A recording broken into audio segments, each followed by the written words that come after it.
Once a king always a king. അതാണ് ഇന്ന് കാണാൻ പറ്റിയത്. കിങ് കോഹ്ലി രാജാവ് തന്നെ പടനയിച്ച്, മുന്നിൽ നിന്നുകൊണ്ട് പടനയിച്ച് ആ ഒരു ചേസ്, ആളെ എപ്പോഴും നമ്മൾ വിളിക്കുന്നത് ചേസ് മാസ്റ്റർ എന്നാണ്. 93 ജയിക്കാൻ വേണ്ടിയിരുന്നത്, മുന്നിൽ നിന്നുകൊണ്ട് തന്നെ ചേസ് ചെയ്തിട്ട് കളി വിജയിപ്പിച്ചു. അതും നോട്ട് ഔട്ട്. 60 ബോളിൽ 105 റൺസ്, 11 4 എങ്ങാണ്ട് അടിച്ചിട്ടുണ്ടായിരുന്നു, 3 6 ഉണ്ടായിരുന്നു. ഒരു ഗംഭീര കളി തന്നെ. അതായത് വെറുതെ ചുമ്മാ മുന്നിൽ നിന്ന് കളിച്ച് അല്ലെങ്കിൽ ആ ഒരു ആങ്കർ ഇന്നിങ്സ് കളിക്കുക അങ്ങനെയൊന്നല്ല. ആങ്കർ ഇന്നിങ്സ് എന്നുള്ള രീതിയിൽ എനിക്കൊന്ന് ആദ്യത്തെ ഒരു 50 വരെ കുറച്ച് ഒന്ന് സ്ലോയിൽ കളിച്ചുള്ളൂ, പിന്നീട് അങ്ങോട്ട് നല്ല അടിയായിരുന്നു. അപ്പൊ അങ്ങനെ അടിച്ചിട്ട് തന്നെ, അവിടെയും സ്ലോ എന്നൊന്നും പറയാൻ പറ്റില്ല, പക്ഷെ എന്നാലും ഒരു കുറച്ച് ഇതാക്കിയിട്ട് കളിച്ചിട്ടുണ്ടെങ്കിൽ പിന്നീട് അങ്ങോട്ട് അടിച്ചടി എന്ന് പറയുന്നത് ഭയങ്കര ഫാസ്റ്റ് ആയിരുന്നു. അങ്ങനെ 60 ബോളിൽ 105 റൺസ് നോട്ട് ഔട്ട് നിന്നുകൊണ്ട് RCB 5 ബോൾ ബാക്കി നിൽക്കുക ആ ഒരു 193 എന്ന് പറഞ്ഞ ടാർഗറ്റ് ഈസി ആയിട്ട് ജയിക്കുകയും ചെയ്തു. എഗെയിൻ ഇന്നത്തെ മാച്ചിൽ ഒരു ചാൻസ് ഒക്കെ കൊടുത്തതാട്ടോ. അതായത് പ്രത്യേകിച്ച് ഒരു ചാൻസ് അല്ല, 2 ചാൻസ്. കിങ് കോഹ്ലിയുടെ ക്യാച്ച് റോമൻ പവലിന് കിട്ടിയിട്ടുണ്ടായിരുന്നു. അതായത് കുറച്ച് ഹാർഡായിട്ടുള്ള ഹിറ്റ് ആയിരുന്നു, ഓൾമോസ്റ്റ് ഭയങ്കര ഹാർഡായിരുന്നു ആ ഒരു ഹിറ്റ്. എന്നാലും ഇത്രയും അടിപൊളിയായിട്ട് ക്യാച്ച് എടുക്കുന്ന ആളാണ് ശരിക്കും പവല്. നമ്മൾ ഇതിന് മുന്നത്തെ ഒരു മാച്ചിൽ കണ്ടതാണ്. കിട്ടിലൻ ക്യാച്ച്, ഒരു 1 ഹാൻഡ് ക്യാച്ച് ഒക്കെ എടുത്തിട്ടുള്ള ആളാണ്. അപ്പം ആളുടെ കൈക്ക് തട്ടി, പക്ഷെ എടുക്കാൻ പറ്റില്ല. കുറച്ച് ഹൈറ്റ് കൂടിപ്പോയി, നല്ല പവറും കൂടിപ്പോയി.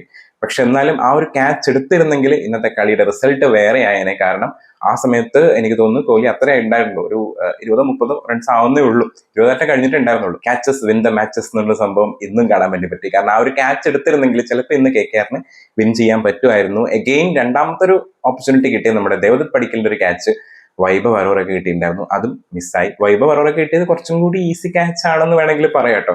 അത് പിടിക്കായിരുന്നു, ആൻഡ് അത് പിടിച്ചിരുന്നെങ്കിലും ചിലപ്പോൾ കുറച്ചൊന്ന് ടൈറ്റ് ആയനെ മാച്ച്. പക്ഷെ അങ്ങനെയൊന്നും പോവാതെ ആ ഒരു 4 വിക്കറ്റ് മാത്രമേ ശരിക്കും ചേസിങ് സമയത്ത് KKRന് എടുക്കാൻ പറ്റുള്ളൂ. ആൻഡ് ഫസ്റ്റ് ബാറ്റ് ചെയ്ത KKRന്റെ അവസ്ഥ അങ്ങനെ തന്നെയാണ്. അത് 3 വിക്കറ്റ് മാത്രമേ പോയില്ലെങ്കിലും സ്കോർ വിചാരിച്ചത്ര എത്തിയില്ല എന്ന് വേണമെങ്കിൽ പറയാം. കാരണം ഹാർഡ് ഹിറ്റിങ്ങിന്റെ സമയത്തൊന്നും വലിയ രീതിയിലൊരു ഹാർഡ് ഹിറ്റിംഗ് ഉണ്ടായില്ല കേട്ടോ. അങ്ക്രിഷ് രഘുവൻഷി അത്യാവശ്യം നല്ല രീതിയിൽ കളിച്ചു, ഈവൻ ലാസ്റ്റിലോട്ട് റിങ്കു സിംഗ് കളിച്ചു. പക്ഷെ ഫസ്റ്റ് ഇറങ്ങിയ ആൾക്കാർ ഒരു ഭയങ്കരമായിട്ടുള്ള ഒരു അടി അലൻ അടിച്ചെങ്കിലും അത് നീളത്തിൽ എത്തിയില്ല. പക്ഷെ ബാക്കിയുള്ളവരുടെ ഒരു, അതായത് ഈവൻ റിങ്കു സിംഗ് ആണെങ്കിൽ പോലും ലാസ്റ്റത്തെ ഒരു 4 ഓവറിൽ ബൗളിങ്ങിലെ മികവ് കൊണ്ടാണോ അല്ലെങ്കിൽ ബാറ്റിങ്ങിലെ ആ ഒരു സമയത്ത് കളിക്കാൻ പറ്റാനാണോ എന്താണെന്ന് അറിയില്ല, പക്ഷെ ആ ലാസ്റ്റത്തെ ഒരു 4 ഓവറിൽ റൺസ് കുറച്ച് കുറവായിരുന്നു. അവിടെയാണ് സ്കോർ 192 തന്നെ നിന്നത്. എല്ലാന്നുണ്ടെങ്കിൽ ചിലപ്പോൾ ഒരു 200 മേലെ സ്കോർ ഈസി ആയിട്ട് അടിക്കാൻ പറ്റുമായിരുന്നു എന്ന് തോന്നി. പിന്നെ അതുപോലെ തന്നെ നിർഭാഗ്യം, റിങ്കു സിംഗിന് 50 അടിക്കാനും പറ്റിയില്ല. 49 റൺസ് നോട്ട് ഔട്ട് ആണ്. ലാസ്റ്റത്തെ 2 ഓടിയതാണ്, പക്ഷെ ആ രണ്ടാമത്തെ റണ്ണ് കംപ്ലീറ്റ് ചെയ്യാൻ പറ്റിയില്ല.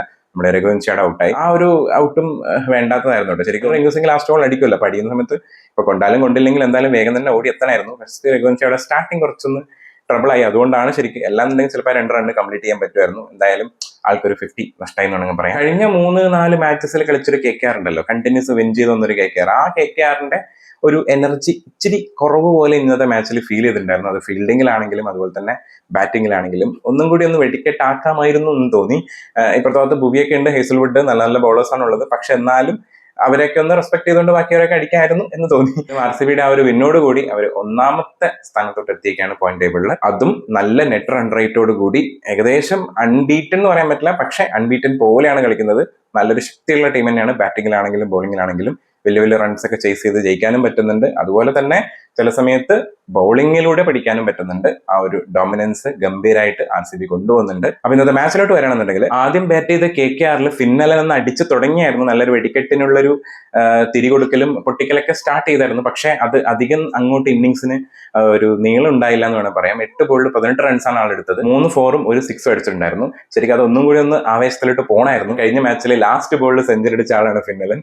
അതിന്റെ ഒരു ഫോം ഇന്നത്തെ മാച്ചിലും കാണാൻ പറ്റിയിട്ടോ. പിന്നെ പറഞ്ഞിട്ട് കാര്യമില്ല, ഭുവനേശ്വർ കുമാറാണ് ബോൾ ചെയ്തത്. അപ്പോൾ ആളുടെ ബോളിൽ എങ്ങനെയെങ്കിലൊക്കെ കുടുങ്ങല്ലോ, എത്ര വലിയ ബാറ്റ്സ്മാൻമാരാണെങ്കിലും. അവിടെയാണ് ശരിക്കും പണി പാളിയെന്ന് വേണമെങ്കിൽ പറയാം. അതേപോലെ തന്നെ നമ്മളെ അജിങ്ക്യ രഹാനെ ഒന്ന് ആങ്കർ ഇന്നിങ്സിന്റെ ആ ഒരു മോഡൽ ഇങ്ങനെ മെല്ലെ കളിച്ച് വരെയായിരുന്നു. 13 ബോളിൽ 19 റൺസ് ഒക്കെ എടുത്തിട്ട് 3 4ഉം 1 6 ഒക്കെ അടിച്ച് നിൽക്കായിരുന്ന ആള്. അതായത് ആ ഒരു ബാറ്റിംഗ് ട്രാക്കിലോട്ട് വരുന്നുണ്ടായിരുന്നു. പക്ഷേ ഹേസൽവുഡിന്റെ ആ ഒരു ട്രിക്കി ബോളിൽ അജിങ്ക്യ രഹാനെയും ഔട്ടായി. ആൾ തന്നെയാണ് ക്യാച്ച് എടുക്കുകയും ചെയ്തത്. 48-2 എന്നുള്ളൊരു അവസ്ഥയിൽ നിന്ന് പിന്നീട് അങ്ങോട്ട് 116 റൺസ് വരെ ഒരു ഗംഭീര പാർട്ട്ണർഷിപ്പാണ് നമ്മൾ രഘുവൻഷിയും അതുപോലെ ഗ്രീനും കൂടി ഉണ്ടാക്കിയത്.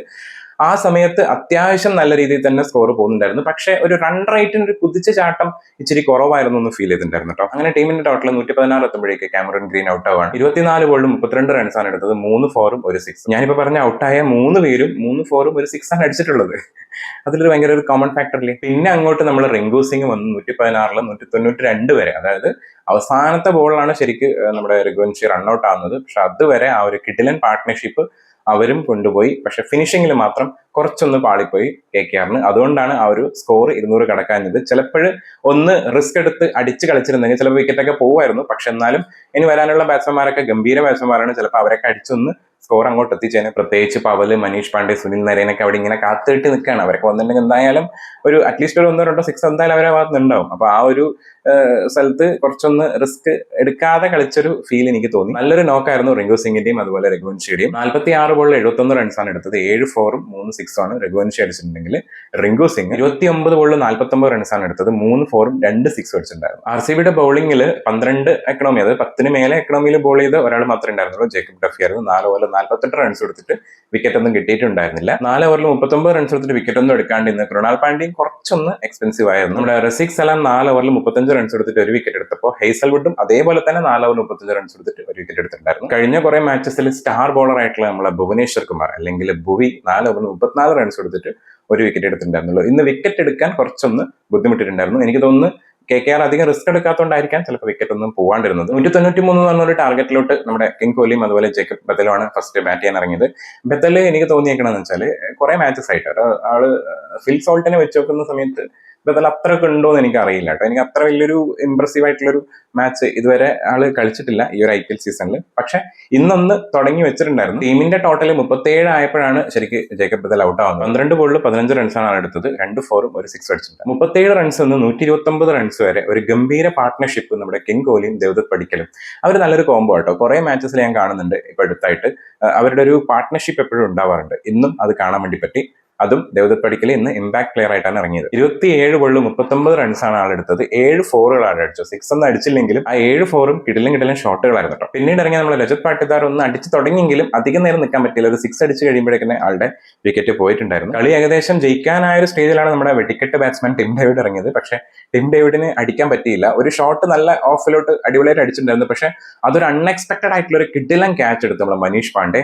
ഒരു രക്ഷയില്ലാത്ത ക്യാച്ച്. ആ ഒരു 1 ഹാൻഡിൽ അത് എഗെയിൻ ശരിക്കും ക്യാമറ ഇങ്ങനെ പോയി, അത് ഷോട്ട് പോയി എന്നുള്ളൊരു അവസ്ഥയിലായിട്ടുണ്ടായിരുന്നു. പക്ഷെ അത് 1 ഹാൻഡിൽ ആ ഒരു സൈഡിലൊന്ന് ചാടി എടുത്ത ക്യാച്ച്. ഈവൻ ബൗളർ പോലും ഭയങ്കര ഷോക്കായിരുന്നു. ഞാനൊക്കെ ഭയങ്കര തുള്ളിച്ചടന്നുണ്ട്. ഓൾമോസ്റ്റ് കളി ജയിക്കാനായപ്പോഴാണ് നമ്മൾ ജിതേഷ് ശർമ്മ ഇറങ്ങിയത്. പിന്നെ അവസാനം ഫിനിഷിംഗ് ടച്ച് എന്നുള്ള രീതിയിൽ ജിതേഷ് ശർമ്മയുടെ ഭാഗത്താണ് ഒരു 4 പോയത്.